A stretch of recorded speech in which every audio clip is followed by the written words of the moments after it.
دوستو پچھلے کچھ دنوں سے سعودیہ عربیہ کے اندر جو واقعہ پیش آیا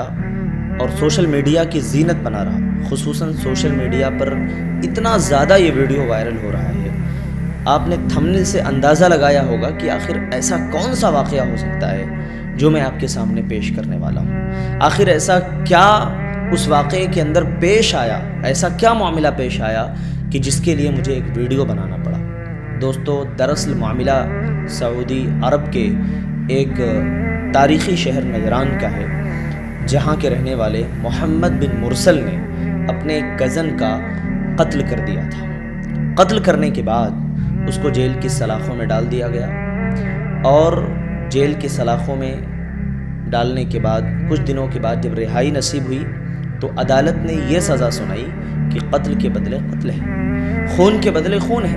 لہٰذا اب محمد بن مرسل کو بھی قتل کیا جائے گا۔ یہ سننا تھا کہ ہر طرف افراتفری کا ماحول بن گیا۔ ان کے جو خاندان والے تھے، قبیلے والے تھے، جب وہ دن اور وقت طے ہوا تو اس جگہ پہنچنے کے بعد جو معاملہ پیش آیا اسے سن کر کے آپ کے رونگٹے کھڑے ہو جائیں گے۔ وہاں جو معاملہ پیش آیا دوستو کہ محمد بن مرسل کے قبیلے نے ان کے سامنے، یعنی مقتول کے اہل خانہ کے سامنے، ان کے بڑے بزرگ، نوجوان، بچے، گویا کہ ہر ایک فرد وہاں موجود تھا، اور ہر ایک نے وہاں انتہائی عاجزی کے ساتھ معافی مانگی کہ معاف کر دیا جائے،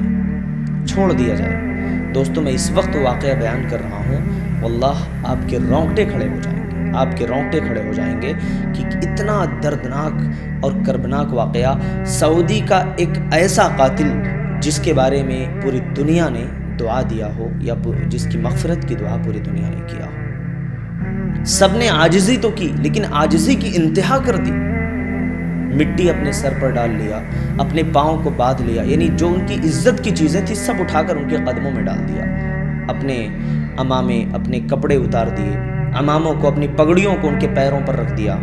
پیسوں اور سونے زیورات کے ڈھیر لگا دیے کہ جتنی منہ مانگی رقم تمہیں چاہیے سب لے لو لیکن معاف کر دو۔ دوستو کلیجہ اس وقت پھٹ گیا جب محمد بن مرسل کی ایک معصوم سی بیٹی، جب اس نے گزارش کیا اپنے والد کے معافی کی درخواست کی، تو اسے دیکھ کر کے ہر طرف سے بیک زبان لوگوں نے یہی کہا کہ محمد بن مرسل کو معاف کر دینا چاہیے۔ یہاں تک کہ وہاں میڈیا والوں نے بھی کہہ دیا کہ محمد بن مرسل کو معاف کر دیا جانا چاہیے۔ دوستو لیکن کہتے ہیں کہ اسلام کی قانون کی اتنی خوبصورتی ہے کہ جب تک مقتول کے اہل خانہ معاف نہیں کر دیتے، جب تک وہ اپنی طرف سے کوئی فیصلہ نہیں لے لیتے، دنیا میں کوئی کتنا بڑا بادشاہ ہو، کوئی کتنا بڑا پاورفل انسان ہو، کوئی کتنا ہی زیادہ پیسوں والا کیوں نہ ہو، کچھ بھی ہو اس کے پاس، وہ کسی کام کا نہیں، اس کا پاور کسی کام کا نہیں۔ اسلام نے سارا کا سارا پاور مقتول کے اہل خانہ کو دے دیا ہے۔ اگر یہ چاہیں تو معاف کر سکتے ہیں، اگر یہ چاہیں تو بخش سکتے ہیں، چھوڑ سکتے ہیں، کوئی مسئلہ نہیں، چاہے دیت لیں یا نہ لیں۔ دیت کا بھی آپشن اسلام نے رکھا ہے، اگر دیت لے لیں کوئی بات نہیں، معاف کر سکتے ہیں، بغیر دیت کے معاف کرنا چاہیں وہ بھی اسلام نے رکھا ہے۔ لیکن یہاں میں رک کر کے ایک بات کہنا چاہوں گا کہ کچھ لوگ یہ سوچ رہے ہوں گے کہ بھائی اتنے عاجزی کے ساتھ وہ لوگ معافی مانگ رہے تھے، بالکل معاف کر دینا چاہیے۔ میرے دوستو میں بھی وہی کہہ رہا ہوں کہ بالکل معافی ملنا چاہیے تھا، لیکن جس کے بیٹی کو قتل کیا گیا اس کے دل سے جا کر کے پوچھیے۔ آپ اپنی جگہ اس مقتول کے یعنی اہل خانہ کی جگہ اپنے آپ کو رکھیے کہ میرے بیٹے کو کسی نے قتل کیا ہو، میری بیٹی کو یا میرے بھائی کو، میرے باپ کو، کسی کو بھی، اور سامنے والا معافی کے لیے انتہائی عاجزی کر رہا ہو، میرے دوست معاف کرنے کے لیے بہت بڑا کلیجہ کرنا پڑتا ہے، بہت بڑا جگر چاہیے معافی دینے کے لیے، اور یقیناً معافی دینا اور معاف کر دینا، درگزر کر دینا، یہ بہت بڑی چیز ہے، اللہ تعالیٰ اسے لوگوں کو پسند کرتا ہے۔ لیکن اگر کسی نے دولت چھینا ہو، کسی نے گالی دی ہو، کسی نے کچھ تکلیف پہنچائی ہو، وہ معافی الگ ہوتی ہے، لیکن قتل کسی نے کیا ہو تو ایسے اللہ کے ولی ہی ہوں گے اور اللہ کے بڑے مقرب ہی ہوں گے جو معافی دیں گے میرے دوستو، ورنہ ایسا نہیں کہ جنہوں نے معاف نہیں کیا وہ اللہ کے ولی نہیں ہے، ایسا ہم نہیں کہنا چاہتے ہیں۔ ہمارے بولنے کا مطلب یہ ہے کہ بہت بڑے اللہ والے اور بہت بڑے یعنی انتہائی درگزر کرنے والے لوگ ہوں گے آخری درجے کے، تو وہی یہ کام کر سکتے ہیں۔ میرے دوستو، اس کے بعد یہ ہوا کہ جب معافی نہیں ملی تو محمد بن مرسل کی گردن کو اڑا دیا گیا۔ یہ ہے انصاف، یہ ہے عدل۔ دوستو، بہت سارے ممالک ہیں، لوگ قتل کرتے ہیں، جیل خانوں میں ڈالا جاتا ہے، قید خانے کے حوالے کیا جاتا ہے، 2-4 مہینے کے بعد باہر آ جاتے ہیں۔ قتل کیا، عدالت نے سزا سنائی، ضمانت مل گئی، باہر آ گئے۔ قتل کیا، خون کرنے کے بعد جیل میں گئے،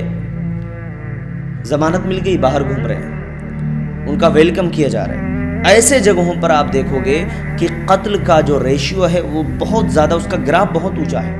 بہت ہائی لیول پر ہے، وہاں قتل بہت عام ہے، چاہے ہمارا ملک ہو یا ہمارے ملک سے باہر کہیں بھی، کسی بھی کنٹری کی بات آپ لے لیں جہاں اسلامی قوانین نہیں ہیں۔ لیکن یہ واقعہ سرزد ہونے کے بعد یہ ایک انتہائی عبرتناک واقعہ بن گیا، اور دنیا میں اپنے علم کی حد تک سمجھتا ہوں کہ یہ واحد ایسا قاتل ہے جس کے لیے دنیا نے مغفرت کی دعا مانگی ہو کہ اللہ تعالیٰ اس کو بخش دے۔ تو یہ ہوتا ہے دوستو۔ میں یہ کہنا چاہتا ہوں کہ دیکھیے، اب اس واقعے کے بعد بڑے اچھے لوگ جو غصے میں آ کر کے، جذبات میں آ کر کے، یا دولت کے نشے میں، کسی بھی چیز کے نشے میں آ کر کے، سامنے والے کو کمزور سمجھ کر کے اگر اسے قتل کرنا چاہیں گے نا، تو انہیں 1000 بار سوچنا پڑے گا کہ کہیں ایسا نہ ہو کہ میرا بھی سر میرے تن سے جدا کر دیا جائے۔ تو جب یہ احساس دل کے اندر پیدا ہو جاتا ہے نا، تو انسان بڑا قدم اٹھانے سے پہلے اپنے آپ کو 1000 بار روکتا ہے۔ اسی لیے تو اللہ تعالیٰ نے کہا نا وَلَكُمْ فِي الْقِصَاصِ حَيَاةٌ يَا أُولِي الْأَلْبَابِ لَعَلَّكُمْ تَتَّقُونَ، کہ ایمان والو، تمہارے لیے قصاص میں اللہ نے زندگی رکھی ہے، حیات رکھی ہے، تاکہ تم ڈرو، تمہارے دل میں اللہ کا تقوی بیٹھ جائے، اللہ کا ڈر بیٹھ جائے، اللہ کا خوف الہی بہت بڑی چیز ہے میرے دوستو۔ ہاتھ کاٹنے کا حکم دیا اسلام نے چوری کرنے پر، ایک مقدار پر اگر کوئی آدمی چوری کرتا ہے تو کیوں؟ تاکہ دوبارہ جب کوئی انسان یہ بڑا قدم اٹھائے کہ کسی کے خون پسینے کی کمائی پر ڈاکہ ڈالنے، غلط نگاہ ڈالنے کی اس نے کوشش کی، غلط طریقے سے اس کو ہڑپنے کی کوشش کی، اس کو چھینا یا اس کو چوری سے لے کر کے بھاگ گیا، پکڑا گیا، تو جب اس کے ہاتھ کاٹے جائیں گے اور دنیا دیکھے گی کہ اس کا ہاتھ کٹ رہا ہے، تو چوری کا پھر گراف نیچے آئے گا، کیونکہ ہمت نہیں کریں گے لوگ چوری کرنے کے لیے۔ تو اسلام نے یہ جو سخت قوانین بنائے ہیں نا، اس کے پیچھے بہت بڑی حکمت ہے، بہت بڑی حکمت ہے دوستو، جسے سمجھنے کی سخت ضرورت ہے۔ اللہ رب العالمین سے میں دعا کرتا ہوں کہ اللہ تعالی ہمیں دین اسلام کے تمام قوانین پر، تمام جو ہے فرامین پر ہمیں عمل کی توفیق نصیب فرمائے۔ السلام علیکم ورحمۃ اللہ وبرکاتہ۔